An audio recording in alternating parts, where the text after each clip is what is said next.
Yo, welcome back to another episode of No Chaser Live Talk Podcast. I'm your host, Remy Roe.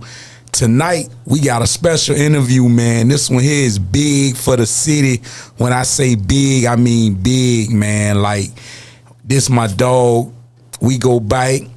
This man never sat down, gave his story, told a story to no other podcast or outlet. But he coming to No Chaser tonight to lay it all on the line and answer your questions. So, man, I'm excited about this. Y'all should be too. Without delaying it any longer, I want to bring my dog Nardo, a.k.a. Lord Drak, to the show, man. What's going on, Drak? Hey, man, love. You already Yes, know, sir. You know Yes, it's sir. long time. Yeah, go man. Way back, go way back, man. There's always been love and respect on your end, my end. You know, it's a pleasure, bro. That's Appreciate real. you having me on. Let's get it in. You know, Man, what I'm talking when you reached out and say, man, I need to come on your platform, I'm ready to tell my story, I felt honored, dog. You could have went to anybody to sit down and give your story, but when you that let me know, dog, like, for one, it kind of solidified I must be doing something right with my platform. Right. And you saw something in me to say, man, let me bring it to the home team and give you the story. So that's a big salute, man. Big hats off, man. And we gonna definitely dive into it tonight, man. So I don't really have nothing scripted out on this interview. I want it to be free flowing and natural. So we gonna kick it off tonight. First things first. Let's just kind of take people into the story of Nardo and how everything evolved with the whole Drak movement. Because for those that don't know, if you don't know and you from 813, you from Tampa and any surrounding areas, Drak created a name. They got so big in this city to where they was labeled so many things. Their intentions was to create something, a hub for our city to do music for something positive, but the name got spun so many ways. They tried to label Drak as a gang. They tried to label this, that, and the third, allegedly. But we got my guy here who helped build Drak from the ground up, so he gonna kind of clear the smoke and let y'all know really like how it all came to be, man. So talk to the people. Yeah, man. First, I'm glad we start right there. You know, coming up in Tampa always been a neighborhood city. We weren't never a gang banging city or none of that. We was really, Sulphur Springs, Deuce, Cross Fletcher, it was every neighborhood, and that's how you kind of base being from the streets. Right. But before I even get there, I'm gonna jump to the first really where my life kind of detoured with me, because that's why we'll see in the end, I evolved to try to help these youth and help the kids. Right, exactly. I know I had a different opportunity, really. I came in the house, I had a mama and a daddy actually. My daddy was a real gangster though. He from Pon de Leon, College Hill, Honeycomb, anybody from the projects, got an old school niggas around there. My daddy was him, Rudy Salters, my Uncle Kenny Buzzard, so it ain't like we came Boy, you from, naming some names now, boy. I'm cut from a cloth of people that were from the streets, but I did have a household, I would say. But so my turning point to me was when I was going to Tampa Bay Tech, and I could have, really was getting ready to be into the medical field. I was doing engineering, and I had brains, and I actually liked the school. I was already really like dibbling dabbling into the streets, but I still was going to school, and a lot of my homeboys will tell you that I'm talking about real street niggas. Right. But I was still trying to like straddle the fence. And when I left Tampa Bay Tech and went to Hillsboro, it wasn't the fact that the school changed. It was just the fact that where I went to school from changed. Right. You feel me? Right. So, and that's what Sulphur Springs. Right. Off of Idell Street. Hillsboro is the Springs district all day, up and down. I got a lot of partners out the Springs that went to the borough, Right, and I ain't gonna lie, man, moms ain't really want me to do that back then. I can still think years and years later, she really went on that she kind of was trying to push me to go a different route. But I was smart enough to understand if I get over here to my auntie Pat Ho, that's my baby, with my girl cousin Tina. If we get over here, I really know I'm gonna kind of be able to slide and glide how I kind of want to. Right. You know what I mean? And that's what I kind of notice now. You know what I mean? As you grow up, as parents, we got to be aware of that. You know, be kids be. Definitely, they know what they be up to, and we know what we trying to get into. Right. So by me sneaking my way to the Springs, I'm on the D's now, and this is kind of how the story evolves. And I would say though, my story is still different because even the mom and pop situation, and my granddaddy, he had his own refrigeration company. Growing up as a kid, I seen people own things. I seen people have stuff. It's like I didn't come from an ignorant background, I would say. Right. Even though at points we all look like ignorant niggas once we get into the streets. And for somebody that don't know you, they will probably think the opposite. You know what I'm saying? That they'll see you, because people quick to judge. They quick to look at you, and they quick to put their interpretation of what they think about you that's already built up in their head. You know what I'm saying? That's why I like to start out right there to know that I had opportunity. I'm not saying, you know, it wasn't my cousin though. Everybody in my family, you know, my big cousin from B, the Big Bo. Shout out to B, man. Yeah. Captain Cool, you know what I mean? Because my big brother DJ, you know what I mean? It's like they was all different in their own aspect. My cousin Salt, he was like the first one to really let me start handling pistols or whatever it may be. Right. My cousin Cool, he got me at the New Lounge. I'm talking about way back in the days where I'm so Cool, young. The police yeah.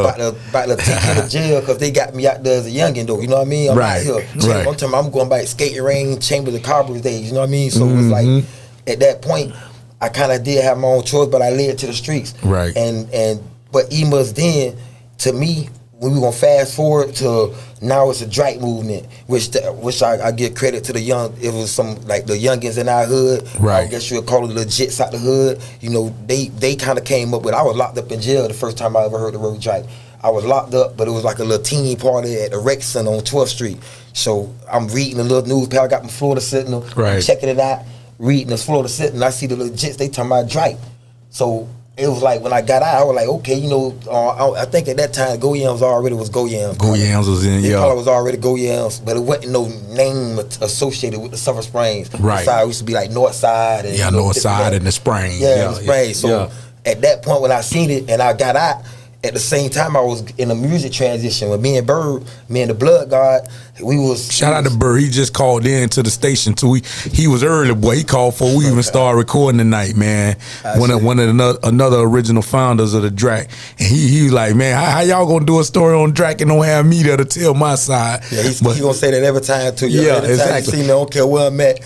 He really feel because that was my best friend and my blood cousin. So you know we was in the trenches from day one, and strangely, we used to always, I'm in county or whatever, he in prison. I'm locked up, he out. We never was able to be on the streets at the same time. Right. So at this point, we both was out. And we've been like doing the music. Right. We've been like playing around with music. So when we got out, we first, definitely the first time we was getting ready to go in the studio, and my thing was, man, I done seen these young niggas in the high hood, they talking about Drak, but they were like Drack.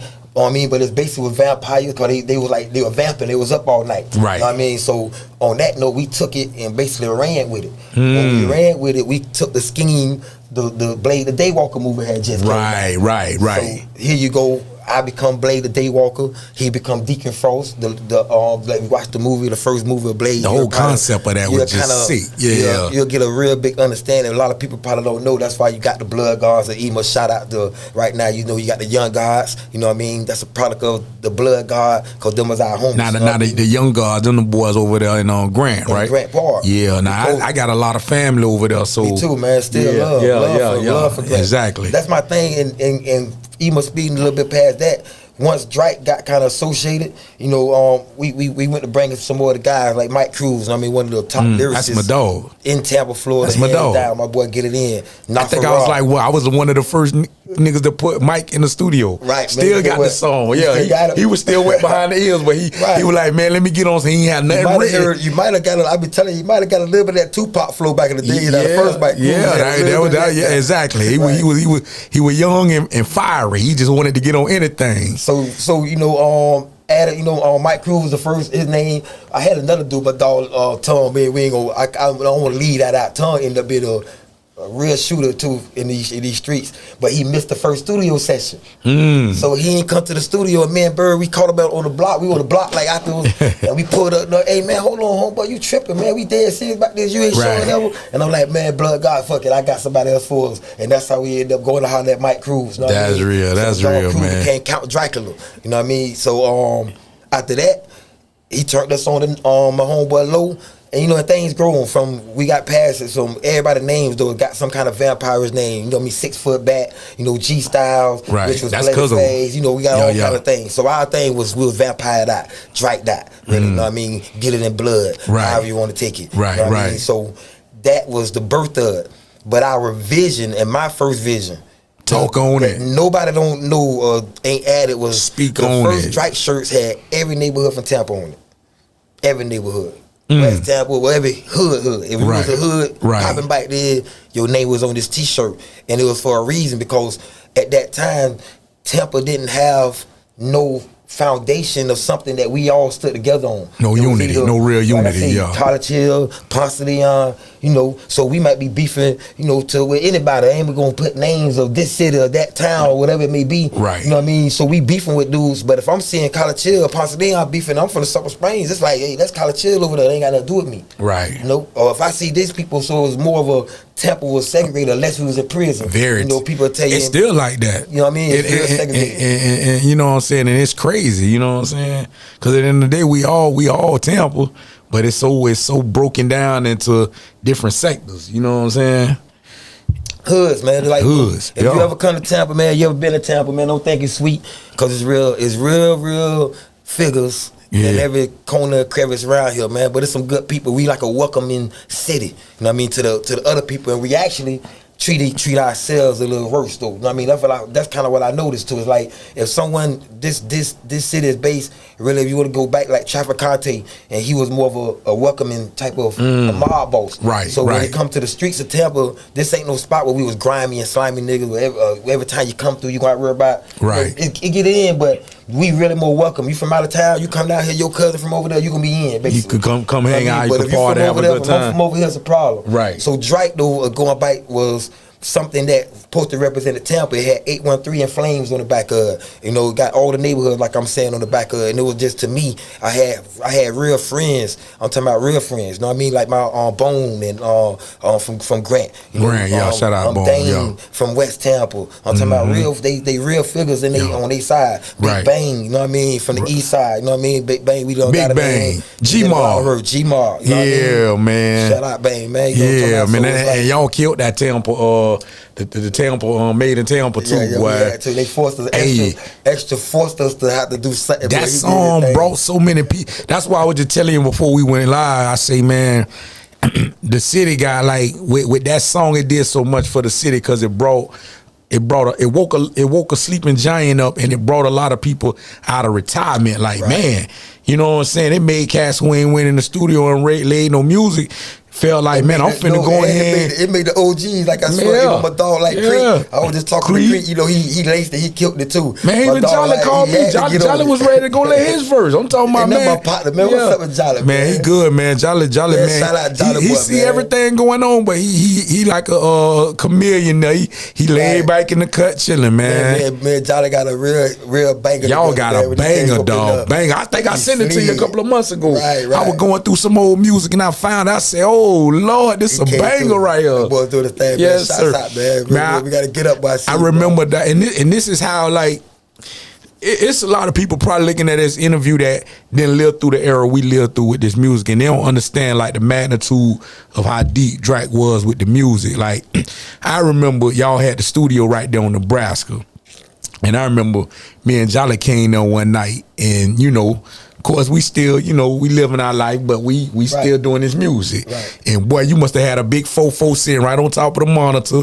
Camera see the whole lot, allegedly. You know what I'm saying? Allegedly. You know what I'm saying? Allegedly. Yeah. But we sitting in there, you MPCing and you playing beats, and we just sitting in there, we vibing, but we in our element, dog. You know what I'm saying? And we making music, and that's what we love to do. You know what I'm saying? And like, love it, bro. like even back when Buster and Beeb had a little spot, and we used to sit in there. I used to bring the little drum machine over there, and I remember around, you said way back then, dog, you was talking about kamikaze and all, and I'm like, dog, this nigga here raw, dog. Right. You were talking about some shit way back then. I'm like, stayed on it, you know what I'm saying? We always were elevated some kind of way. You had to think we was like on some down south hip hop. They were like more like some Wu-Tang-ish, 5%. We had that, you know what I'm saying? So it's like we were trying to come with some knowledge and build it, not just no straight, even though, you know, listen to the lyrics almost like we was the first drill rappers, man. Right. Like we still was gutter and know that. I don't blame them young ones. I want to embrace them and pull them up. Right. And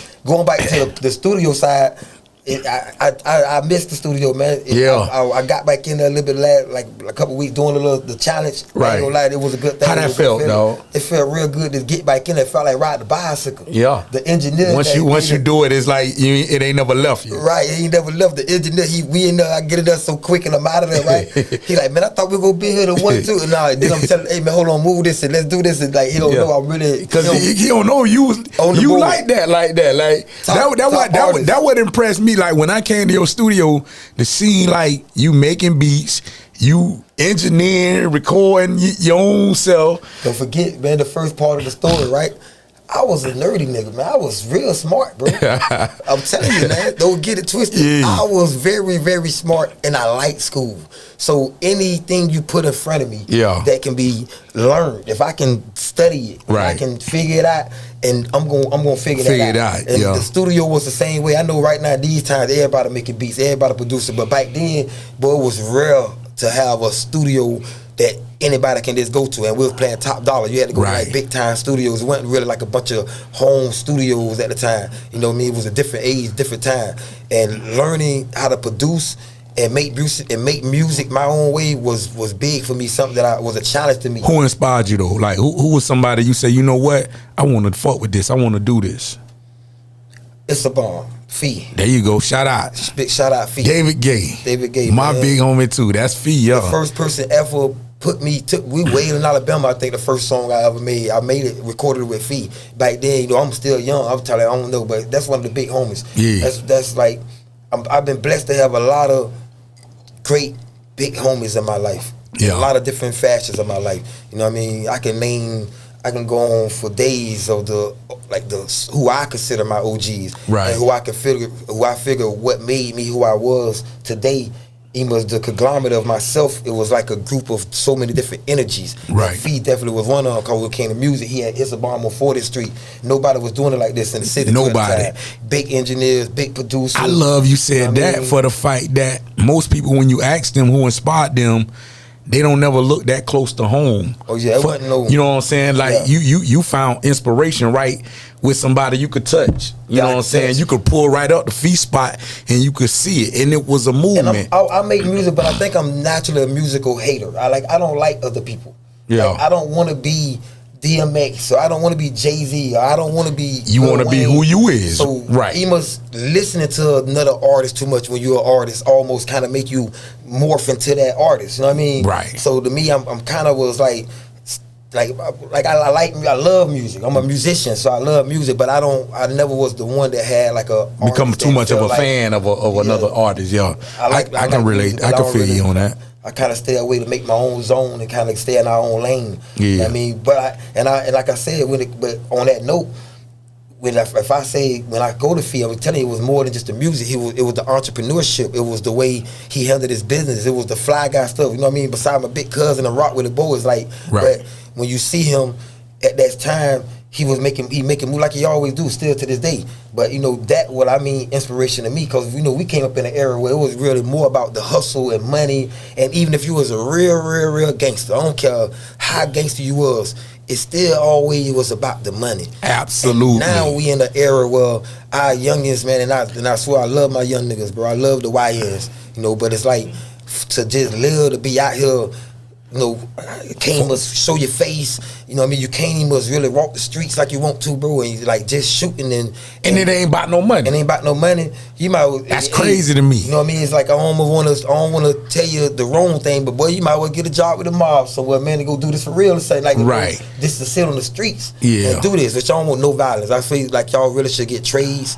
get something, do something, prosper with your life. And if you don't hustle though, get that money and do something with it. Because I ain't gonna sit here and say if I had a chance to go back in time, I wouldn't be a hustler. Yep. I ain't gonna say that, because hustling is really, it core really any business you get into, they kind of want a person that hustles. You know what I mean? It's just how you use it. So I would have probably stayed in school though. I would have had me a job. I would have did my profession, and maybe played a little bit on the side. And have me a little extra honey bun too, just so I could do some business. Yes, you know sir. what I mean? You know, so the one thing I can say about like Drak, right? You know, I seen the movement. I seen how, you know, when y'all went somewhere, it was unified, and to some it might have been a symbolism of fear, but to me it was a symbolism of respect.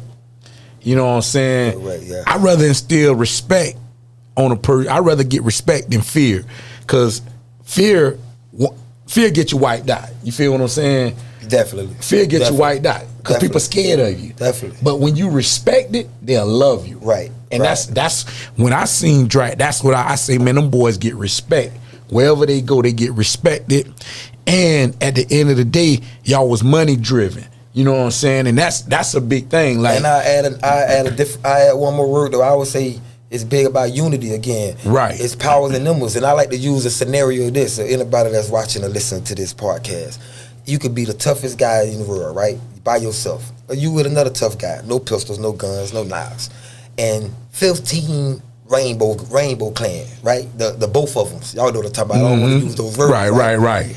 15, both of them want to do you some harm. And they walk up to you. And they want to beat you up. Guess what's going to pretty much happen right now? You probably finna it's going to be a problem for you. Yeah, exactly. I don't care. Guess what? Or another scenario. 15-year-olds. 15-year-olds right now. And I know a lot of them gonna be like, no, they got that challenge, what it was, like who could be the gorilla challenge. Right. I like 15-year-olds over any old head who think he tough still, that think he still got it. Right. So don't mess with him. Exactly. So it's power and numbers. It's power and numbers, right. So, and again, going back to the Drak thing, that was kind of the niche. Like I really knew somebody that was a tough guy, maybe the toughest guy or one of the toughest guys in every neighborhood that had love for me. Right. See, that's what niggas they ain't saying today. I had somebody again from almost every neighborhood that had love for me. And if I pulled up in that neighborhood, it wasn't gonna be nobody trying me. No smoke. No way. Right. Because guess what? They had to deal with that dude, and that dude already was him. Right. So when you get a bunch of kings together and a bunch of people that's powerful. Stand on their business together, and not just your. I ain't talking about your side. See, that's just you can control your side, but your side ain't gonna be the city. It ain't gonna be. You know what I mean? If when it hit the fan, it get bigger than just your little troops. You are gonna need more help. It's like it's power in numbers. You know what I mean? And when you get people from all over, that's how you bring unity in not just yourself, but the city of Tampa. Yeah. So it was a point in time. It was whatever that window was, because we kicked up a lot of dust. You know what I mean? We beefed with a lot of different neighborhoods at the same time, and a lot of the guys that started with us, we know it fell apart. But the ultimate goal was, Jolly told me to tell you what's up, man. Yes, sir, for sure, boy. For sure. It's power in numbers, though, man. Right. You can't get around it. You know what I mean? So I'm always with the numbers. Anytime, if I can get with some people, I don't care how strong you think you may be. Right. I don't care how tough you are. That's a small philosophy, like you know what I'm saying. Like it's brilliant. You know, I'm not finna try to go in your neighborhood and take over or beat a man or put my nuts down. I'm gonna get with the man of your neighborhood, lock in with him. We cool. We build an alliance. Now I got a gateway. When I come here, it's all love. Oh yeah, that's Nardo. Man, he straight. He good. Boom. You building alliances. That ain't no different than just how like the world is running. I got a youngin right now, my son, man. You know what I mean? Shots out my boy Papa, man. Honestly, maybe got to free my dog. He got a little situation he going through. He'll be back real soon.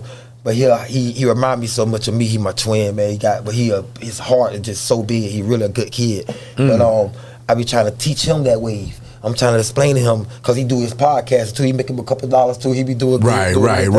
But he basically, you know, with the young dudes, they like be snapping and they going crazy on each other, whatever. Right. So I try to get him that game. I say, son, this what you do.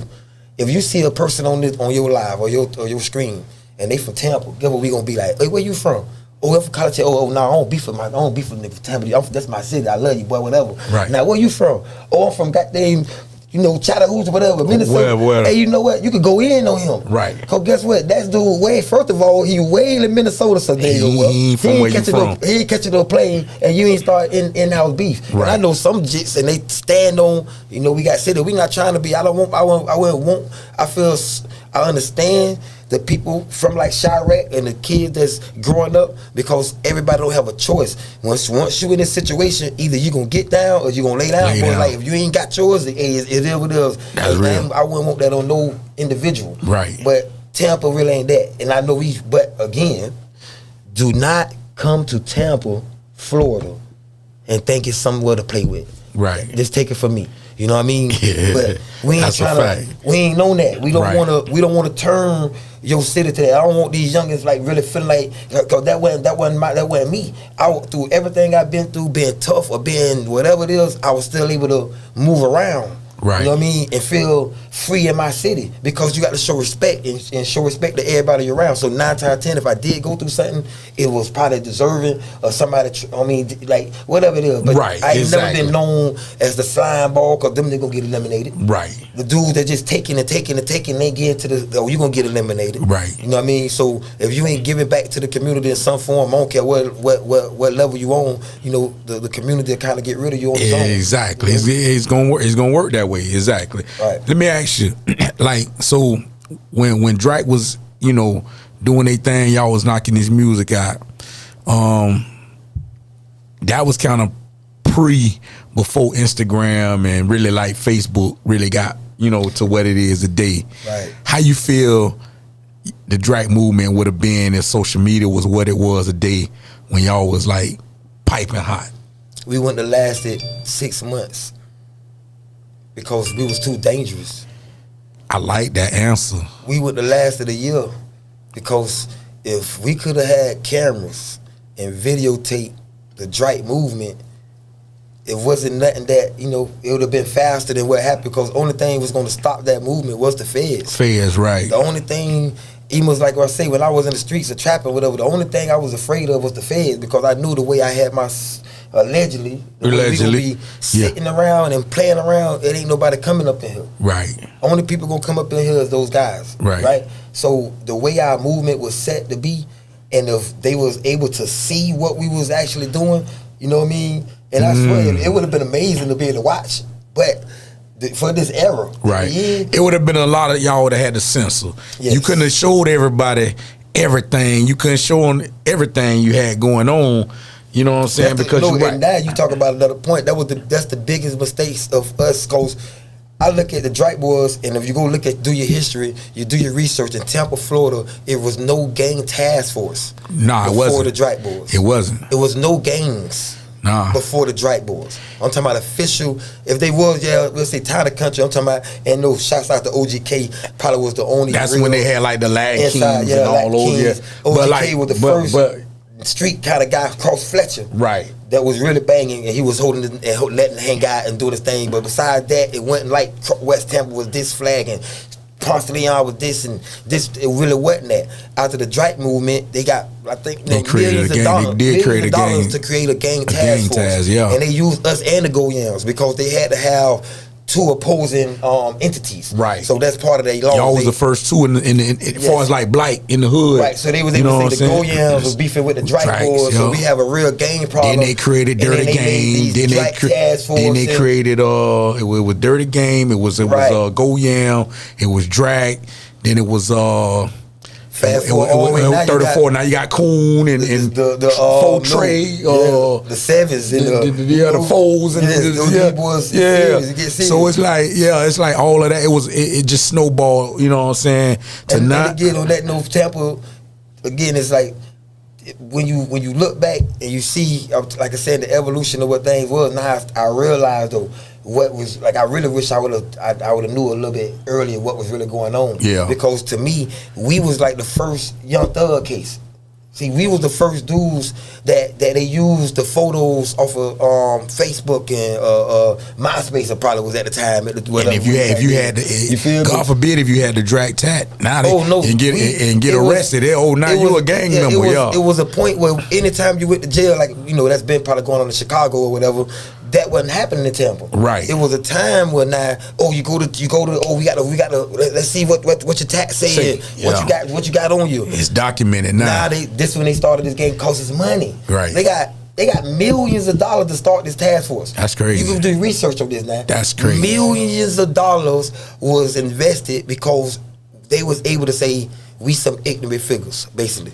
That we had this going on. We don't realize how we fattened up their pockets. They could have definitely threw a RICO or tried to throw a RICO. No, definitely did. Right now that's official. There's plenty of people in prison and partners right now that's doing time. Right. And niggas that's in state doing time. Right. And I salute these guys, bro. And I feel like I say, if we could take back the time, I wish things were different. Right. You know what I mean? But it's still people doing time right now that's what we consider themselves Drakes. Man, that's crazy. There's still people up the road right now that ain't came home yet that was Drake in the Drake era. You know what I mean? So, I can bet. I can imagine.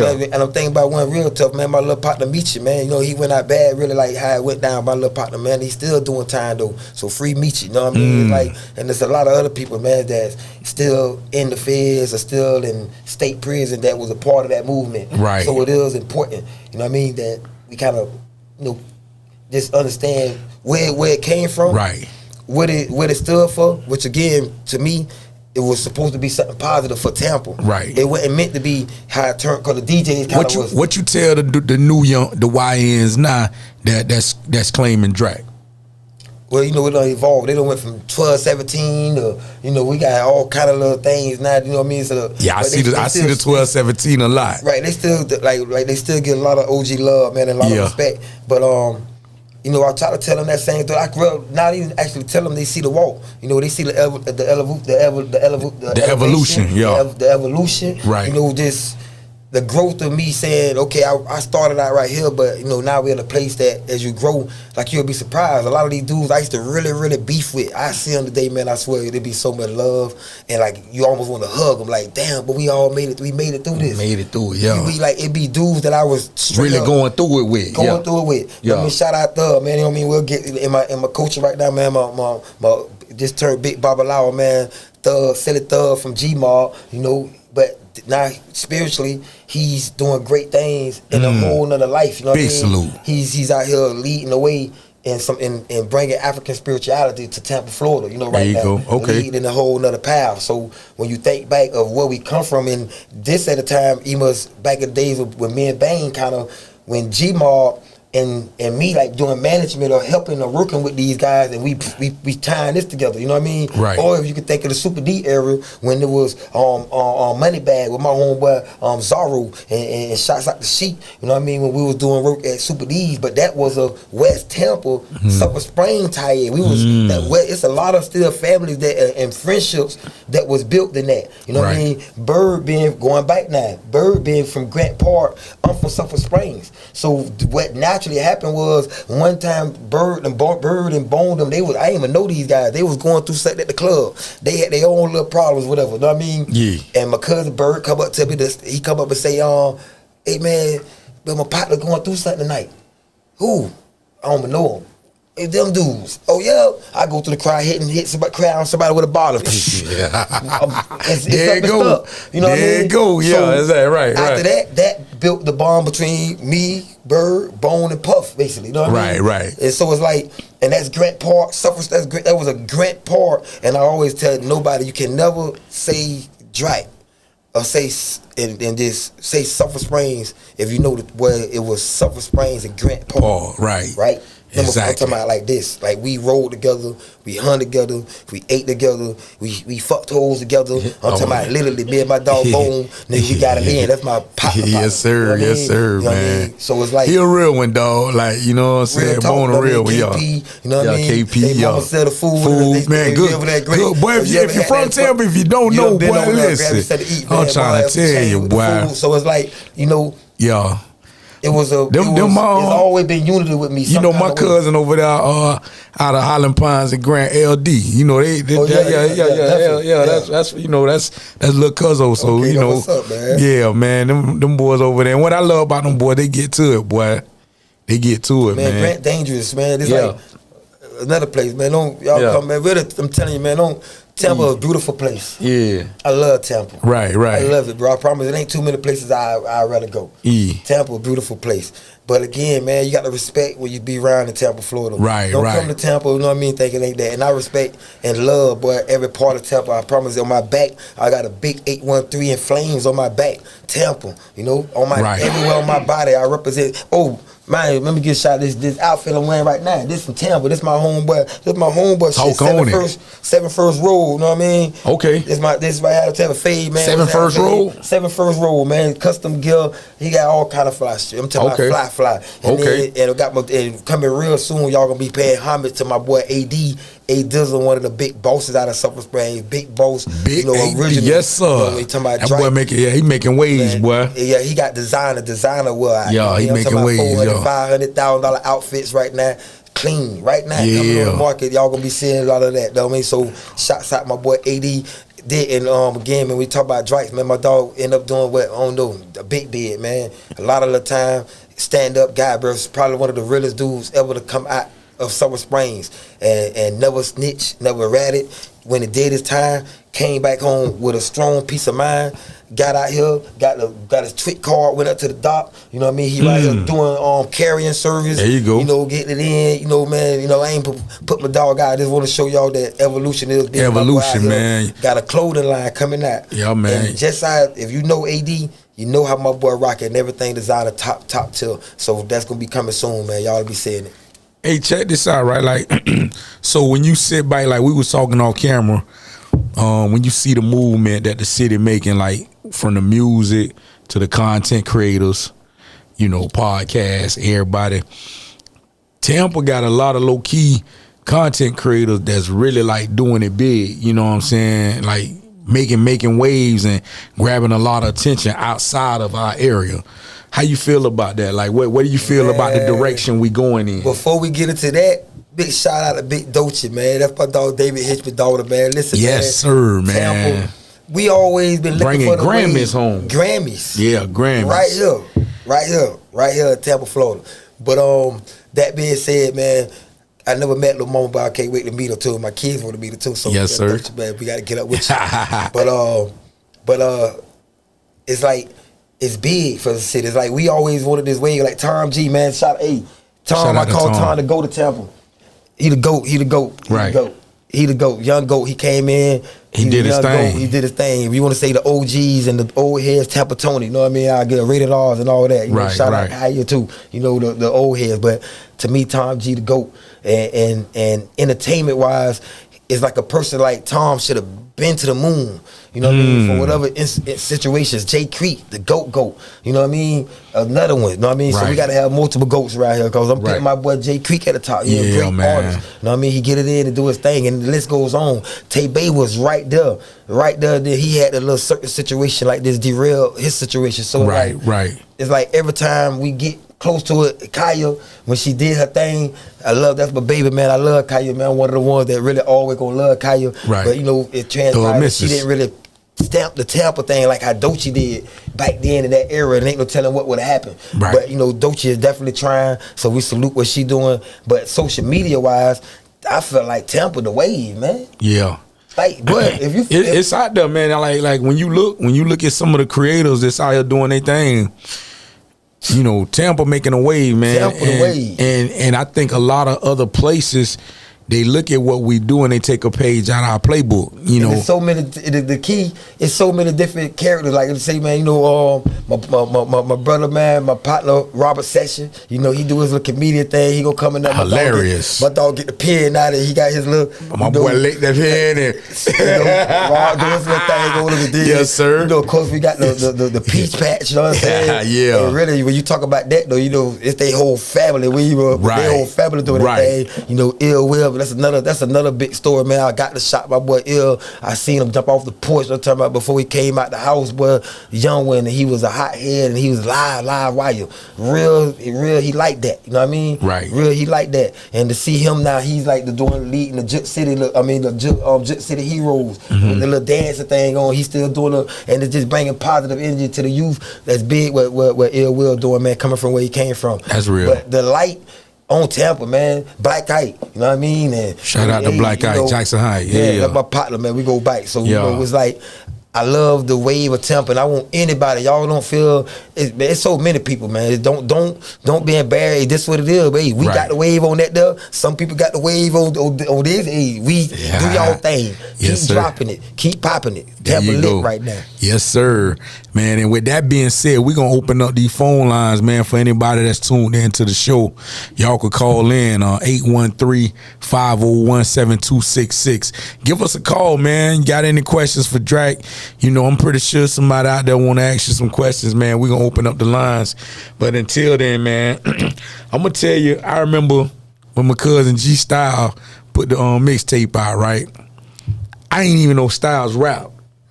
That's crazy. Like, I always been fucking with the music. Right. I ain't know Cuzzo rap. Fast transition. So so when he dropped it, it hit me like boom, and it was good. The shit was fire, dog. Like, you know what I'm saying? And I was like, right. Hey, you feel me? Listen, y'all. Again, see, that's another twist of that. And G gonna love this for this. Like, the G Style era, it was a huge era, and part of it was the great part of it, the bad part of it, because the G Style, it was that CD that dropped really was a two-man CD. It was G Styles and Nafa Raw. Yeah, Nafa Raw was on there going nuts on there, dog. He was going dumb. He was the magic man, really. Yeah, you know what I mean? Yeah. And that's who really like Styles morphed and kind of because on some of the songs you couldn't tell them apart. Yeah, I was like, damn, what? So now, Raw ended up going to jail. Now with Nafa Raw ended up going to prison, doing a little bid. We still the show had to go. Styles really got the wave right now. I don't know who else probably had bigger rankings before the G Styles did the bigger rankings. You know what I mean? I don't know who had some of the pushes that we had. So, you know, Styles had heavy motion. And he's a real heavy hustler. One of my my good partners, man. I grew up with him from the dirt, man. Styles always been a real one. Yeah. So it wasn't nothing for him to transition to music, because in the streets he already knew how to be a performer. Like, he already had swag. You know, he always had that. Yeah. So he had the it factor. Was nothing for him to turn it into music and be creative. He always was the quiet one. He quiet though in the bite in the cut. Like you. That's why I ain't see it coming. Yeah, I ain't see it coming, dog. And dangerous. I bumped in the bigger ranking one year at Classic, and this was years after the whole G Style Drak move, all that, and I bumped in the bigger, right? So we chopping it up, and I say, man, you know my cousin? He was like, who? I say, G Style. He say, no, dog. His eyes got so big. He was like, what? Boy, how's G Style doing? He was like, that's my nigga. He just went to going in. He got so excited. And he told me this story, right? Shots out Bigger too, man. But Bigger came through for us. Bigger say, man, you know that CD is one CD.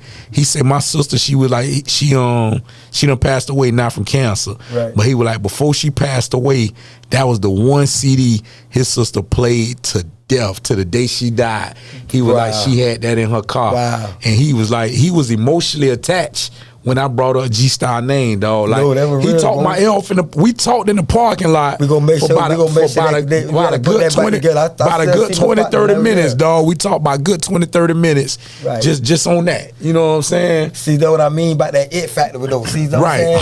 It's like for him was a person like Bigger, cause like again, he brought he kind of, I don't know if he was the reason why we kind of was really locked in with Blood Raw at the time, cause he ended up managing, was working with Blood Raw at the time. Yep. But it's like, but Styles had that it factor. What I mean, like even as a youngin, it's like for Bigger to feel like that connected, or for the people that connected to the music. And then again, like I say, not for Raw, put magic, and the magic that they made together. It just, but that's what I mean. The team we had, It wasn't never about me. And I know at some points I kind of became the face, which was a terrible thing as I look back right now. But if you're in the streets getting money, don't be the face. Don't do rap. Don't do none of that. Don't do screaming. Don't do nothing. Right. If you in the streets, you stay in the streets. That's it. If you doing positive things, you trying to and you all the way done. I'm talking about you done stacked up enough, and you like, you know what? I can retire from the street, I could put my face out here now. Now you can be an entertainer. Right. Other than that, that's the biggest mistake. Because once you burn your face, yeah. It's like when you in the street, like the Frank Lucas thing. You sitting up there in the front with the big fur coat on, bro. It's like yeah. That's like the ultimate. When you be a musician or an entertainer, you got to be able to back away from the streets. Right. You know what I mean? And I'm talking about totally back away. Not even much try to make plays with none of the. Because you see what's going on with all these stars. I seen it firsthand. They gonna fold on you like, boy, like lawn what? chill. I'm trying to tell you, dog. It's going down. When it come to their freedom or your freedom, man. Anybody promoting, and I said straight up, anybody we skipped over, but anybody at our age and our stage promoting that type of environment to the young, it's something ain't right about it, because they know they done seen what happened. Right. You seen who folded. Yeah. I'm talking about the realest of the real. Realest of the realest, real shooters, and then they snitch you. You know this, bro. Right. Yep. Ain't no way you gonna tell these young niggas that's what time it is. Bro. Right. You can't do that. Right. You know what I mean? You know it's gonna be some cats that's out here right now that done did a whole lot of bad things. And I ain't talking about bad things, gangsters. I'm talking about, they ain't right. Right. And they still here. Right. And guess what? It's gonna be a lot of good people that ain't here. Right. So on that note, man, the streets don't add up. Besides, like I say, hustlers, it's a million and one ways to hustle. You got to remember this: it's a million and one ways to hustle. That's somebody real. making $1 million selling toilet tissue. Right. Somebody making $1 million selling bubble gum. Somebody making $1 million selling plants. Somebody making $1 million on clothes and this and that. So it's a million ways to make $1. So hustling don't mean crack or illegal drugs to a degree to me. Right. See, hustlers is a just person. mean you getting up and getting to it, whatever it is. Man, getting up every day, which I salute more than any nigga, because it's like you a working guy, bro. When you getting up at 5 every when day, you don't want to, 20 years straight, might be hurting that day, might be sick, but you still getting up and you going for whatever reason it is. Right. So yeah, we salute that. Now tell my kids, now man, we was the lames. They was the ones, because you look at what they done achieved, and look at all the roller coaster ride that you've been in the streets. It don't add up. It don't add up. So anybody that really want to have something in life, man, or anybody that believe or came from the streets, right? You wouldn't be pushing nobody on the streets like this. I keep the streets so far away from my kids. They don't see like and people that I love, and like the youth in the community. I don't want them to see that side, because it ain't nothing glamorous about what we go through in the streets. You know what I mean? That's real. Now, the one thing I could say that I noticed just watching your journey, dog, is the evolution and how you evolve from the streets to now leading your own football youth league, and that's big, dog. Because when you can pivot and go and do that, and you got however many kids, you know what I'm saying, that you leading and that's following your direction. Let's talk about that. Let's talk about, know. I see that's what I first seen. That's what I see you pop out to. You had Muhammad Johnson, man, over here, man. Shout out to Chain, man. Yeah, Chain, man. Without Chain, we go way back to it. You know, be doing his music thing. And Chain from the Springs too. Yes. Mama be the folks still over there, man. Yeah, people still over there outside for years. For years. Shots out prices and all them, man. Yeah, so man. But youth football was my way out. Really, that was my transition first, to try to like I say, because you can't be doing both. You can't be a youth football coach, and so it's hilarious what's going on. We'll get to that part, but you can't be a youth football coach and be a gangster. It's impossible, because how can a gangster tell the dudes he beefing with, I'm gonna be at practice Monday, Tuesday, and Thursday? Right. Come on now, make it make sense. Or I don't know what kind of gangster activity you getting in. I'm talking about real street. You know what I mean? Whatever you talk about, however you call it, hitters, right. If you in that lane, there's no way you could be that guy and being a coach. Right. Not only that, they do background checks. Right. So you can't catch charges at a certain time, even though it's the game is the game. But listen, right. That's not for the street guy. And my aspect, coaching was never about winning or losing. It was about finding me, the kid that was going to Tampa Bay Tech, the kid that could have went to college, the kid that could have been a doctor, the kid that could have been a lawyer, the kid that could have been a scientist, astrology, doing something in his life besides the streets. Because I was able to master the street. And I can almost say I mastered the street, because I never I never went to prison. You know what I mean? Never snitched at the same time. Yeah. I kept it 100, but it was about knowing face when gator, face clean. When you in, yeah. Hold on, the feds here. What? The feds? Yeah. Oh no, boy, I'm out. Right. I'm chilling. I ain't doing nothing. For to go get and my big cousin taught me that. Shout out my cousin again, Big Bo, who when the feds he used to be hot, he always got a job. You know what I mean? So I was able to see both sides. So, right. But going back to the youth, this is what I'm trying to lead them. Everybody, college and school though ain't made for everybody. Right. Reading and just sitting up bored in class, it kind of, that's not for every kid. So I understand that it's individuals that may be very intelligent because they go to the streets and be intelligent. I had to tell them, I got a partner who wasn't good in school, man. My homeboy really was like in the short bus and always said that I wasn't smart. But guess what? Right now, he teach at a college, junior college. Wow. Right? Never went to school for it either. He went to the school, started doing like the trade school, right. And they were like, "Hold on, man, we need to hire you as the teacher." And I used to always tell them, "Man, you ain't dumb, bro. I know you ain't dumb. They just ain't know how to teach you, right? Because you one of the smartest people I know." You got a point, dog. My best friend, not for raw. And street sense sometimes is better than book sense because that common sense is priceless, dog. So that and it proved itself in the end. You know what I mean? So it's like to say, who was the kid that. You gonna see him too, man. It's like it's easy to see at 6 years old and 7. Like, God, boy, that's right here. Right, boy, he gonna be one you gotta watch. He gonna be a tough one because they don't understand that dog or whatever you want to call him. Kind of what we must want in youth sports. Right, that dog is dog mentality. That dog in the streets, kind of like they kind of almost the same. Yeah. So, but the honing in and how he was going back to like going back to my dog, man. Johnson, man, my dog is like he definitely.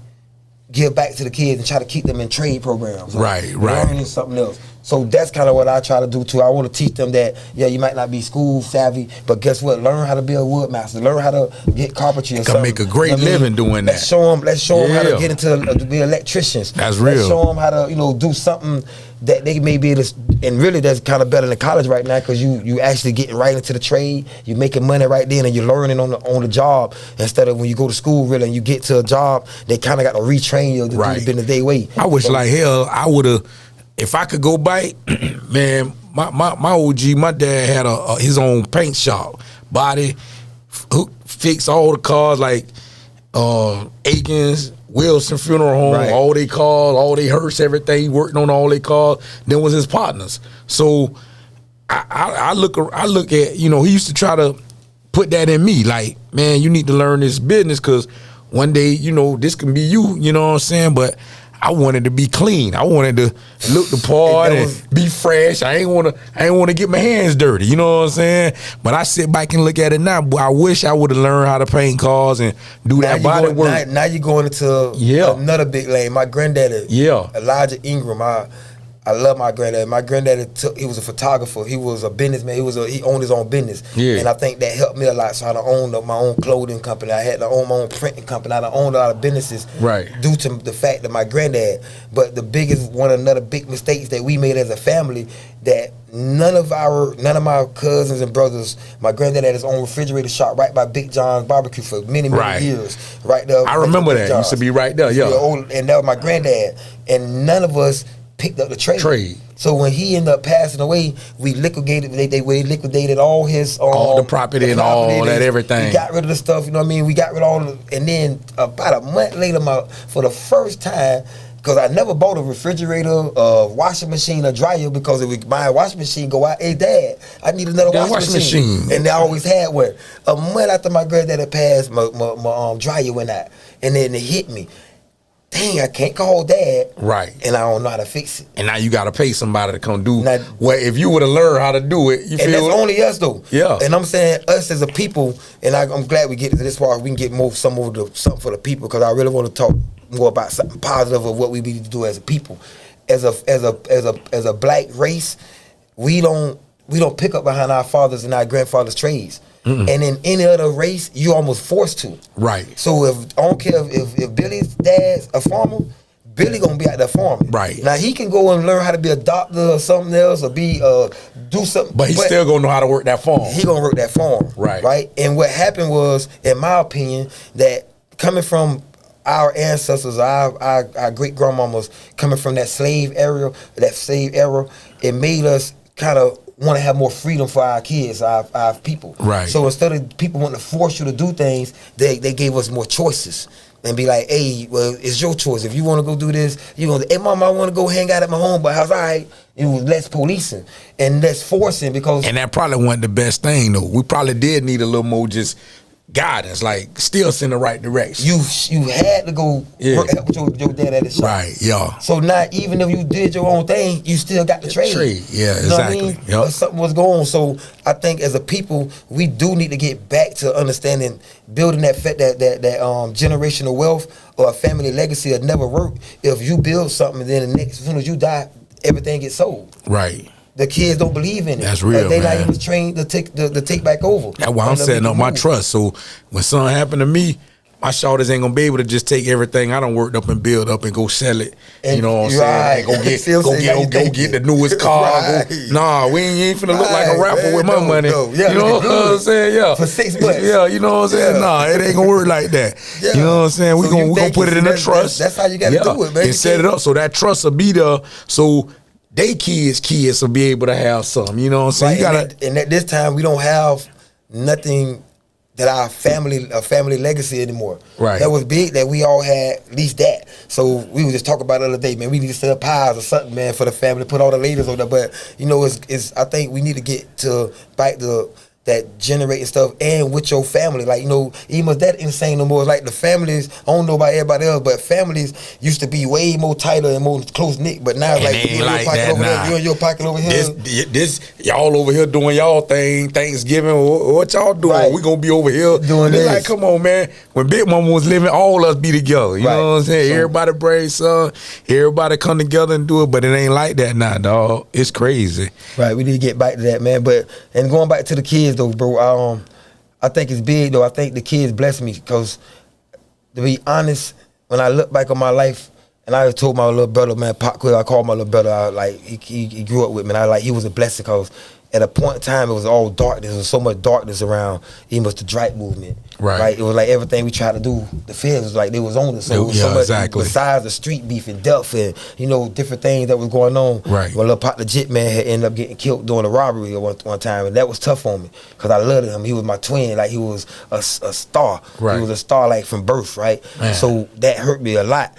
And then Pop Quiz going to the Army and becoming successful, I was able to say, you know, because I kind of like at his young stage, he was with me. He stayed in the studio. You know, he lived with me basically. So it was like to see him do something right, it was like, damn, boy, something good came up out of something that we touched. Right. You know what I mean? So that's like I say, when I think of the youth today, they give me light because I know I led a lot of people maybe in the wrong direction. Yeah. And that we all got to pay for, right. You know, we got to pay for things we did. So it's kind of like righting your wrongs when you see where, okay, well, I know I done did this before, but now I'm trying to correct that, and you still working, you know what I'm saying? Yeah, and it's a work in progress. It's a work in process, but right. It's me personally. I just feel like the kids really, they're a blessing. They clean, they wash away your sins. Like when you're doing it from your heart, right. Come out the field. I don't care how much like people talk about you, boy. And like I got a lot of hate now. Use football or use sports or whatever, but boy, them kids. Yeah. Every time I don't care, ask them about Coach Blade. They probably love you to death. When I walk around, they gonna see I'm come out, and sometimes I'm gonna realize they mama or the dad or something talking noise about me. He might be on Facebook trolling me right now. And the same kid last year definitely love me. You know what I mean? They can't help it. So when you got that, that's kind of what you want to be judged off of, because them kids, they really pass all that flashy stuff. They kind of judging you from your soul. Right. So when you got children that love you, it's pure at that point. You know, it's more pure love. And you know what I mean? That's a good thing. I know it's like in my life, I could see that, you know, I bring life to the youth and the people around me. But to my downfall, I'm always just fighting for, I'm gonna keep using that word, unity. I love trying to bring people together. You know, a lot of times I lose the battles. It's been tough. Even with the battle I'm fighting right now, I'm on a mission to try to do something that's called one Epha. Epha is basically African spirituality. Okay. And even within African spirituality, it's like gangs and it's like Bloods and Crips. Even within that, it's like gangs and everywhere you go, because that's crazy. You got the African, even like, in the spirituality, in the spiritual world. Even with the Christian now, you know, if you're the Baptist, if you're a Catholic, you this, it depends on what side you're on. They kind of look at it differently, you know. So, but in Epha, you have people that's predominantly Isheshe, which that's kind of like the more traditional African from Africa religion, and then you have Lukumi, which is more Cuban based, and it's more basically the Cubans, the slaves came over, and the Cubans had to like save our heritage, and they hid it within Catholics and the Catholic saints. So and a lot of people from Florida, basically, you're probably gonna be more Cuban Santeria a lot of times. Right. But we do have people. Like my brother's Pharaoh, with the warrior priest. I wear this chain right now.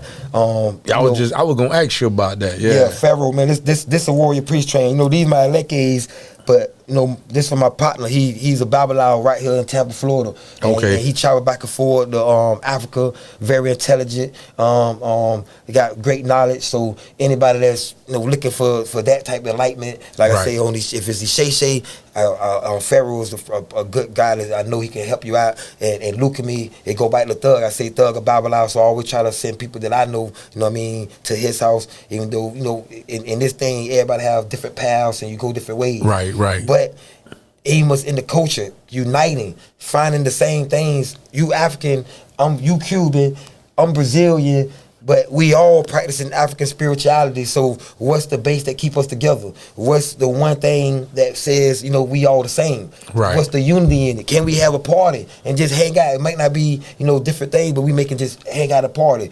And again, that's tough because, and I ain't gonna get deeper than that because like I say, Epha, a lot of people got a bad take on it. They think that you're, when they see people with beads, they devil worshippers. They somebody that don't believe in God. And that's the people with that stigma again. From the truth. Yeah, people want to put a stigma on everything nowadays, man, and try to label it, and instead of really understanding what it is, you know what I'm saying? And it makes sense. You'll know why. If you really look into why he doing it, you'll understand because you gotta think they don't want your parents to get answers. The answer them people that them people killed and took off that boat now.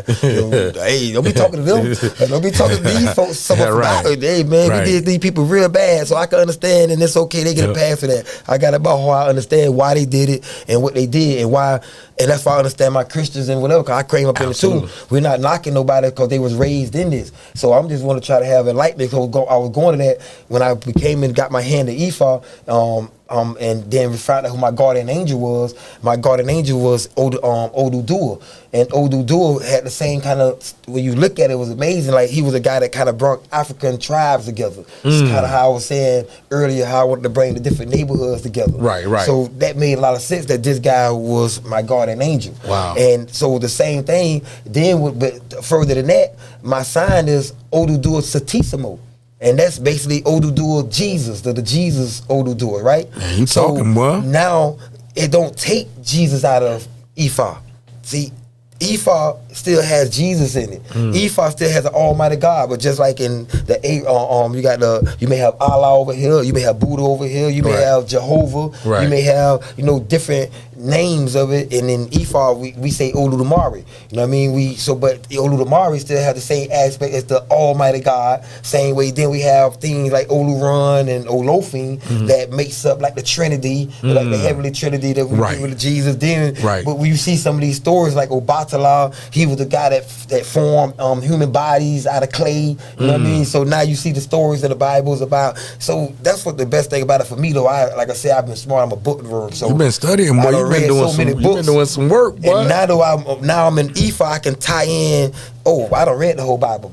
Unto my backwards and forwards, I know the whole Bible. So now when I read Epha, this one I can understand where it fit. I read the Dead Sea Scrolls, the Book of the Dead, and when I was in my Kemetic stance, the Emerald tablets, the Sumerian clay tablets. It goes on and on and on. Right. Of the information that was put in me, and I can promise everybody that's watching this show though, nothing I done studied can come close to the spirituality that I found now because it gives you the answers. Wow. They all talk about the exact same thing, like why we do a candlelight vision when somebody die, or why we pour out a little liquor when we got out for our dead homies. Right. See, I know why.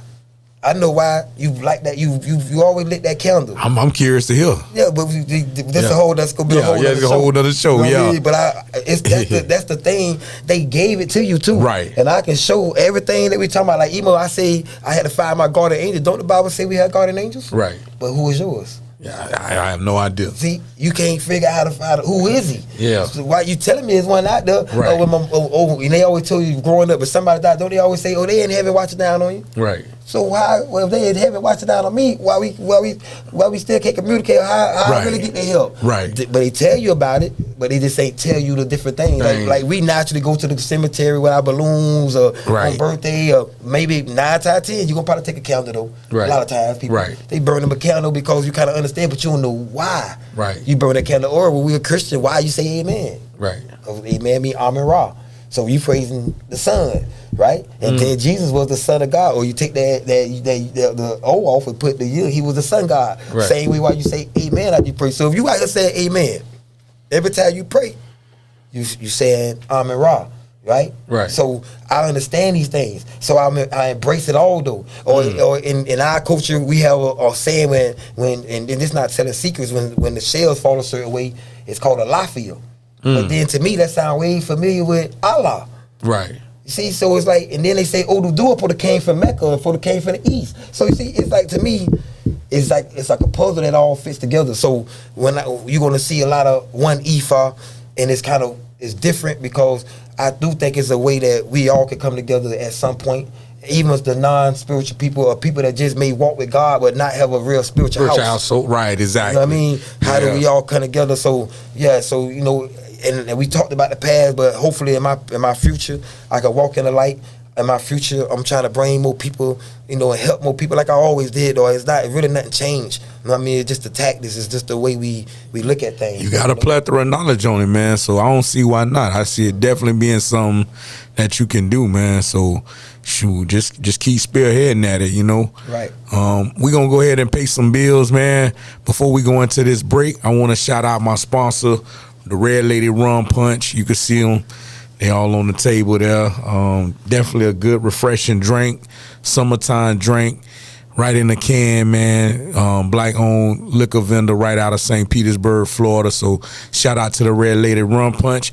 We're going to go ahead and take this break, and we'll be right back with you.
Superb Clothing and Apparel.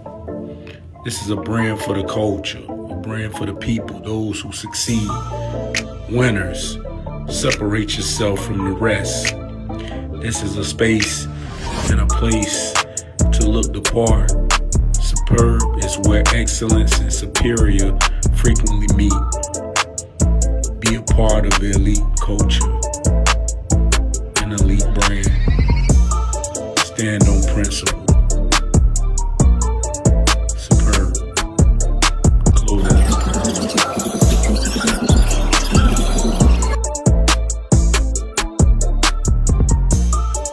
I'm just a change man. I switched the play, but I'm still focused on the game plan.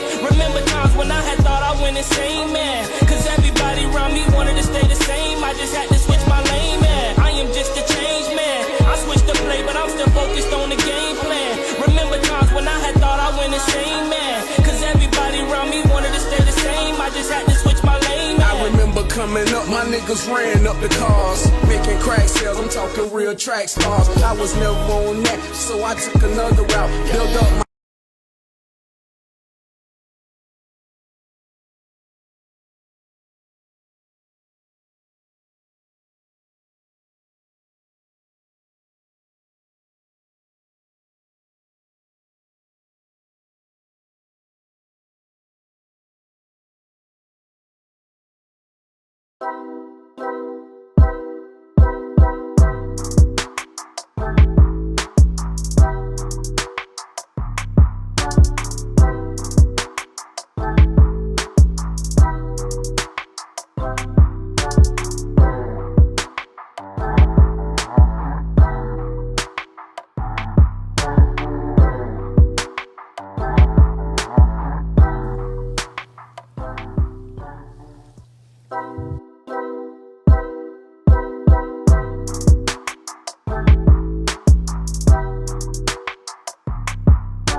All right, we back at you, No Chaser Live Talk. I'm your host, Remy Roe. And for those that tuned in, I want to make an announcement for this Saturday, March the 14th. Album listening party. We're going to be at the Blue Mirage, which is located in Tampa on Armenia. So y'all make sure y'all pull up on me, man. Check it out. We'll be out there, you know, just celebrating the release of the album. We'll have drinks and, you know, just kind of come out and kick it with your boy, man. Make sure y'all tap in. You can also scan the barcode there if you want to tune in to the music and kind of get a preview before you get to the venue. But yeah, we still sitting here. We still tapped in. I got Lord Drak in the building, and we just chopping it up, man. We got good conversation going on here on No Chaser Live Talk. Drak, man, you just really laying it out tonight, boy. You putting it down, man. If you could go back and have a conversation with the 20-year-old Drak, what would you tell yourself, knowing what you know today? Buy land. First off, buy the land still, y'all. If you getting that paper, man, youngins. Y'all heard what he said, right? You out here trapping, you getting it in. Buy the I like to say buy the trap. You know, you standing in front of an apartment, y'all, you trapping out of a spot, y'all booming, and you getting that money. Buy the trap. Don't let them put the green stickers on. They can't put it up. So yeah, I think the land was real cheap, especially back then. It was dirt cheap, and we still on that now. Like I think still, like I said, my little brother Pop Quiz, he got something that he go and teach the kids how to buy property and do real estate. Okay, but real estate to me is always like another thing that's close to street money. Cause you can make big flips, right? You know, you can lose and take some risks, but you know, if you do it right, you got everything lined up. Real estate a good thing. So if I can go back, I'm telling you, it wouldn't be too much different. You know, I probably would have had a different tone. I definitely would have, because you know, just been a little bit more humbler still at times. That I'm still growing and learning how to do still to this day. But yeah, you know, I would have just invested the money, but I would have still been in the streets though. I wouldn't even was capped. Yeah. I would have hustled hard, not kept my head low. Yeah. And then invested that money.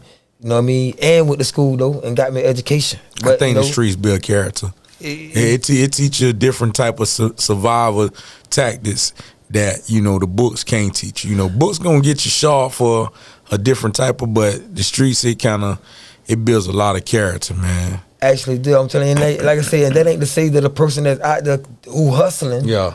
Oh, let me, matter of fact, let me say that I like to say that a little different. I still be a hustler. Yeah. And I would have probably did find a way not to have to be in the streets and hustle. Right. Because like I said, again, it was 1,000,001 ways to do it. It's 1,000,001 ways to skin a cat, man. Right. But so it's just like hustling is something that's fun to me. Like trying to grind for something to grow, you know, to see the fruits from it too. You know what I mean? It just that's the thing I like to teach kids. Like hustling. If I could talk to myself, I wouldn't stop hustling. I hustle even harder. But make better decisions with that money. You got to make sure you do the right thing because there's a lot of money when you waste it in the club, you're popping bottles, you know, the clothes, the gear, you know what I mean? It just, you know, all that come and go. It's like that ain't gonna be here. That ain't no investment. You know what I mean? You got to have something that's going. Now the gold and the gold, not the diamonds. The diamonds ain't got no value. Right. But gold is a good investment. Yeah. You know what I mean? You get that gold, you hold on to it. So it's just about.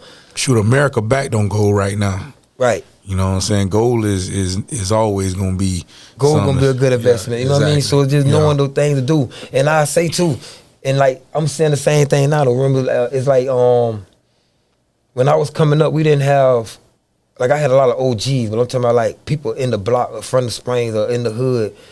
The teacher would show you the game. So we was young dudes learning how to be adults. And learning our own way and basically doing it our own way. It wasn't nobody trial and error. Trial and error. Wasn't nobody telling us, hey man, you got this, man. You don't see that property right there? That thing ain't up. It's $20,000, $30,000 for this house right here, man. Grab that house, boy. Where y'all, you know, leaders. I had gangster dudes that could tell me how to whip it up or do something, but it wasn't no. Right. You know what I mean? So I kind of say the same thing to the day. When you look around and you from the ghetto, or you trapped in the hood. You got young individuals that's in the hood, and all they see that's successful is the dude that's selling the dope or selling the model, or selling the fentanyl these times right now. You know, and he got the chain, he getting all the women, he got the cars. It's hard to tell that young individual, don't look up to them, don't let that be your hero.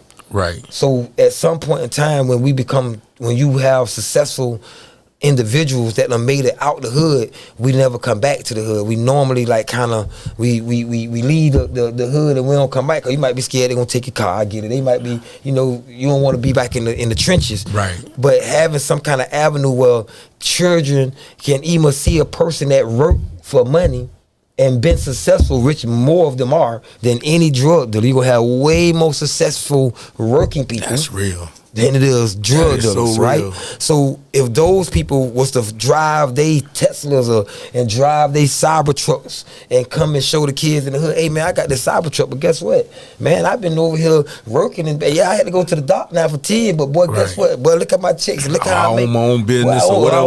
Own business, you know, exactly. Whatever it may be. So it's like, or the one that really did have to get up 5 in the morning.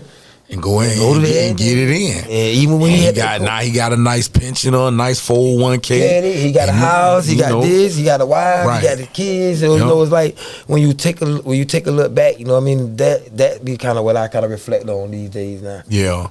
And that's real, man. And that conversation need to be had. Like, it need to be had with the youngsters. Like, talk to them and let them know. Like, because sometimes they only see the end result. They only see the glitz and the glam and the pretty shit. They don't see the struggle and what you went through to get it. And actually, I've been talking to a few people, man, what we try to do. So we actually want to put together semi-career day, you know what I mean, type of event to, but like rookies versus street guys, but we're not going to really title to that. So something me and my brother was talking about, you know, like having a day to where people with careers and that made a stand, did great in their life, right? Right. And they got cars, or they got luxury this, come out and let the kids see that and know your career. You know what I mean? It's different kind of when you're in the class, the teacher just come and talk, but we know our kids and our people, they need to see it. Right. We need to see the money. We need to see the jury. And I know we need to be able to see it and feel it and touch it. We got like, to see it. So dang, the more they you can mean see. to tell me you got that from that? From what? Yeah. From working what job? Yeah. I drive buses. You drive buses. And you got this. Right. You feel me? And I promise it's going to be an 8-year-old, a 7-year-old, a 10-year-old kid going to look and be like, what? I can go get it. What you mean? I can come up this way, or I can go and start my business, or I could be in tech, or I can be, you know what I mean, an engineer, or whatever it may be, or I could be a doctor, I could be a lawyer. You know what I mean? Which again, man, I do a lot of shots on here, man. Jeremy McCline, one of the best lawyers right here, Righteous. You know what I mean? I don't know if you ever heard of Righteous Promotions, man. Old school, my dog. Yeah, Righteous Promotions. His son is a lawyer, top lawyer, lawyer, man. So you got to get up at my dog, man. You know, and then again too. Right now, I just got off the phone earlier today, man. I had a nice meeting with the president and basically the founder of FBC, man. We've been doing a lot of work. They got the Fight Box Champions. It's basically USA Boxing, and they're offering our program. I just seen that. Oh boy, got a part. He's part of that. Dawson. Yes, Hollywood Dawson. Good guy, man. Yeah. Passionate guy, man. He remind me. Me and him got a lot in common. Yeah, that's my dog, man. Two totally different roles. He got the barbershop now. He doing his thing. Yeah, I remember man. when he was actually boxing. When he was, you know what I'm saying? Right. I go way back with him. Know what I mean? Yeah. Like I say, there's no he in the world of his own. There's no not the know the leaves, and I know people may think that. You know what I mean? Because I support anything doing positive in the city. Right. That's real. But what he's trying to do is basically give that opportunity more for that pro ride where you're really trying to do things the right way and really get it from a young stage. So kind of he's gonna let us with Tampa Bay Sports like basically be the amateur hub where he can kind of come in and find that hitting rough or that diamonds in the rough that can graduate over to be a part of FBC and get the proper training, the proper management. Because every kid ain't gonna be a one that you want to be on there, but they still might want to get boxing. Right. So we want to have that opportunity of self-defense too. We're gonna be definitely add that in. And if we working with you on my program, if you one of them kids getting in fights and doing that in school, you're not gonna be able to be in the program because we're not teaching you how to fight to go and get in trouble. Yeah, exactly. You ain't that defeat the purpose. Your conduct ain't good in school, then guess what? We want to train you. We want you to be an outstanding student and train you to go in the right direction with your skill set. You know what I'm saying? I feel that, dog. Right. And make sure I'm gonna have you share like any links that you got to these programs. Definitely. Make sure you let these people know where they can go and tap in to these resources. And then like even like your football organization, like I know football season getting ready to come back up ready again. To roll around, man. So like if y'all got like IG page, y'all got a Facebook page, y'all got definitely man, I got a big shout out to CJ president Hands, over man. the park or whoever, right. CJ Hands, man, been doing a lot of good things. We trying to bring some positive energy together, man. I really do like that guy. It's a lot of big things we got coming up when it comes to the youth sports and the youth football. You know, it's a slow road. Right. It's a youth sports is not in a great place either. You know what I mean? There's a lot of work got to be done. So hopefully we just try to bring great people in who just want to provide a home for the kids. For the kids, right? And, something positive. You know what I mean? And I think we're gonna end up being successful no matter the road. So we always gonna be doing it. Our ultimate goal, and my ultimate goal is definitely, like I say, man, to do stuff for the youth. It's hard. It's hard to teach the old dog new tricks. Right. But them youth, they like brand new, fresh clay. So I tell everybody, man, start early. You know what I mean? Again, you look back at the Blade store, man. You know what I mean? That's my cousin, cool grandson. But look at him. His dad trained hard at a very young age, and it really set the trend in Tampa. It's like Tampa, we at it. Like as soon as our kids come out now, you know what I mean, we don't go with them. They out there throwing it, but it just proof that if you put dedication and you can teach, you keep putting that effort into it, especially while they're young. That boy became an internet sensation, dog. So it's like, and I seen the work. You got to see the behind the scenes. What you said, he posted online how hard they work, and anything we do is still take hard work. One of my dogs, he live in North Carolina, but he used to play for the Broncos. His little grandson, he idol Blaze. He want to play because of Blaze. So he reached out to me like, bro, man, you know how to get in touch with Blaze, dad, or get in touch with people, because I would love for my little grandson to meet Blaze, even if they just FaceTime or you know, he just give him some little pointers or advice on. I definitely see some Blaze because they into stuff like that, man. And he always at some spots and doing the signings and stuff like that. So we'll make sure, man, we'll get that linked in, man. Yeah, man, that's real, dog. So we gonna wrap up here, man. Matter of fact, before we wrap the show, I want to just put it out there one more time. We're gonna open these phone lines up. 813-501-7266. For anybody that's out there tuned into the show, y'all can give us a call, man. Call into the lines. We're gonna definitely give a shout out to all the programs that my dog Nardo got going on, from the youth sports to the Tampa sports, the boxing. We want those that's in the community to be tapped in, because there are outlets out here to keep kids off the streets, but you gotta know where to go and how to tap into these resources. I hear a lot of parents saying, well, how do I find out about this? Or how do I get my kids in this? Well, now's a good time to tune in and tap in and get your kids signed up on some of these programs. Right. Keep them out the streets, man. That's how you keep them out the streets. When they home idle, they ain't think about nothing but to get into some problems, some trouble. Right. I think it's definitely good. I don't care what sports it is. Keep them kids active, because it gives them something to do. You know what I mean? And keep their minds rolling. And then they build friendships. You'll be surprised of a lot of people that I go way back when I played back in the days. You know what I mean? Like, we still friends. You know what I mean? To this day. So it's, it build unity. It's a good thing for, like I say, friendship bonds. Of course, discipline. Sports, and I'm talking about every sport.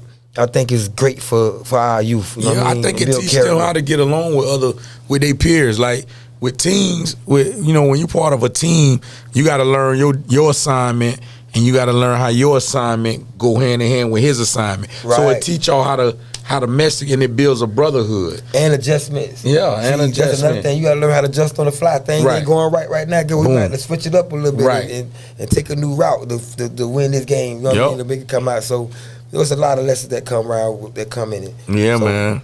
Youth sports is definitely great, man, for anybody. I'm talking about boxing, basketball, flag football, tackle football. It don't really matter what you do. Matter of fact, I want to get more kids into golf and stuff like that, because if you bad in a lot of endorsements in them kind of sports, man. It's all kind of ways to get it. Your son ain't got to be the best football player. Guess what? You feel like he ain't good, go get him a golf club and go and take about that with that eye then. And see how he do with that. So we're doing so many options, especially if they want to do it. And keep it motivated. Don't change the plan. Maybe switch the product. You know what I'm saying? Right. Stick to the script. Stick to the plan, but just modify it. You know what I'm saying? That's what it's all about. Always, man. Tampa, man. Though, like, I definitely want to make sure I want the world to know. To me, it's Tampa over everything. I like a lot of places. I've been a lot of places too. I like a lot of places. Cali probably my number 2. Cali, I like the weather. Yeah. I'm talking about like San Diego side too. I like Southern cool. SoCal. Yes. Yeah, that's real.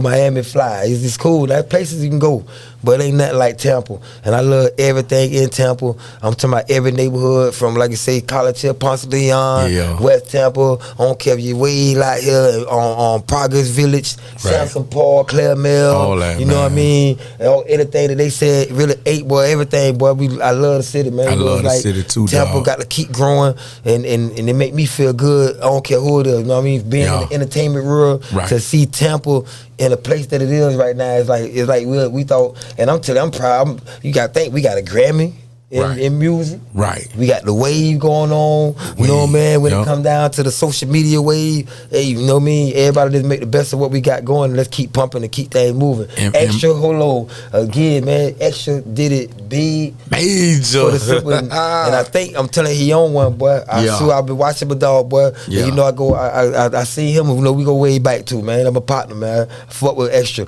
And I see you, boy, you got your nice wave going. I ain't talking about that song.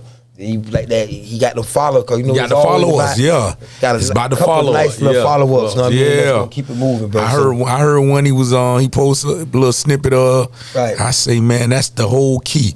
Consistency. Stay crunching. You know what I'm saying? You got that wave going. You got eyes on you. don't pipe down. Now ain't the time to pipe down. Nah, put keep the gas. Keep the foot on the gas. Yeah, it's on now. I see them. They working though. I see them. They working. Got good management. I think. I forget his one of his managers. But I think he said when I was talking to him, I think Fee actually helping them to with the project, if I ain't mistaken. Yeah. So that's a big that's a big salute. That's who started thing. I'm telling you, man, when it come down to it, say what you vote to, that boy gonna get it in when it come down to handling business. So that's just gonna be all right. That's real. And my goal with this media, with my platform, my goal is to have anybody in our city that got anything going on and doing something positive for the city, is to have them in that chair where you sitting at. Like before it's all said and done, they gonna say, boy, No Chaser put on for the city. He really, put people in his city in a position to really advocate and showcase what they got going on. That's what I'm saying. That's what's up, and we support the city. Got your bike, baby. Because when you born and raised, you been out here though. Yeah, too. yeah. See, that's what I understand. You been out here many years. Yeah, man. Many years, man. I always see you out, man, out the bike. You never slowed down too. Nah, man. So you got to keep pushing it. Keep grinding. Keep blow it like it's supposed to. Like it's gonna do. Right, exactly, right. dog. Just keep going at it. Yeah, man. And I'm thankful to have you here. It's an honor. We got the exclusive Drak story. We got a lot of information tonight, man. So, with that being said, man, give them like all your contacts and like channels where they could tap in with you. Right, man. Really, man, you want to get some of the old Drak stories or stuff like that, you're going to probably have to check in. I'm going to be really pushing more of that on my 1217 Big Drak IG page. All right. When you come to my regular page on Facebook or whatnot, you're going to really be seeing more of what I'm trying to transition to the coaching. Tell them what the handle is. Tell them what the handle is. That's Nardo Tyson on Facebook. Okay. You know what I mean? But then we got the One Epha movement.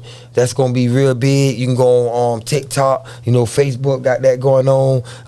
Like I say, Tampa Bay Sports is where we got all our youth sports hubs. You can find that on Facebook again. And we got a website coming up right now for the Tampa Bay Sports, showing you all the different sports that we got going on.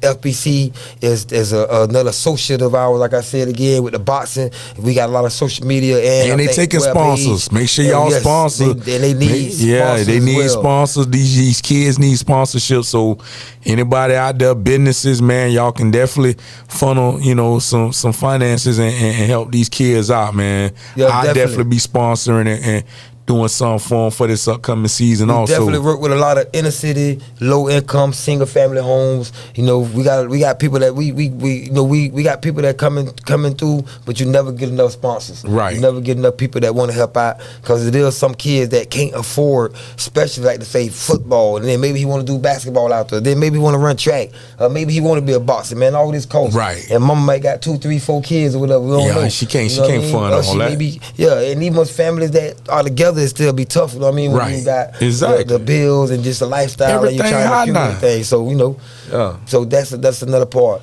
But we out here, man. Y'all gonna start seeing a whole lot more. Hopefully, you know what I mean. Like I say, man, we're gonna definitely follow back and see some evolution of what we done took, man. A little fall back.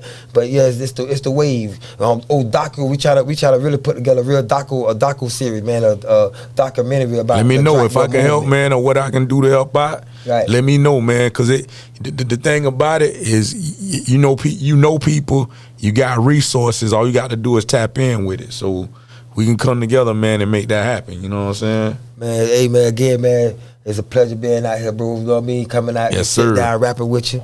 And I'm telling you, it's Tampa. You know what I mean? We love the whole state of Florida. If we come out to it, then it's going to be Florida, everything. But then it's Tampa first, then Florida, and then the rest of the world. But we love y'all, baby. Yes, you know what I mean? sir. We here. You know what I mean? Come through, slide through, man. Yes, sir. And on that note, man, we going to get up out of here, man. Y'all tune in, man. No Chaser Live Talk. We gone.